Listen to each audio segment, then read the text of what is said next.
So, nakakauwi na nga kami dito sa amin at wala ka, natatawa ako sa aking kalabasa. Ayan na, ang laki na niya at marami siyang bunga, in fairness ha. Ayan, mga bunga niya. Tapos umakyat na sila doon sa hagdanan. Ito siya, umakyat na siya sa hagdanan, kinuha ni Wes. Ayan pa siya, bunga, dami niyang bunga. Nakakatuwa. 10 days lang namin silang iniwan. Ganyan na sila. Ang daming bunga na. Ang galing-galing naman ng baby na yun eh. Kakaluto na tayo nito.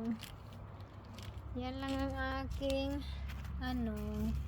buti na lang okay pa yung kalabasa ko, hindi sila namatay. Kasi napakainit. Yun lang, share ko lang ang aking kalabasa. Ito aakit na yan siya sa bubong.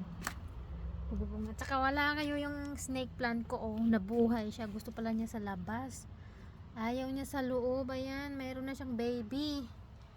Ay nako.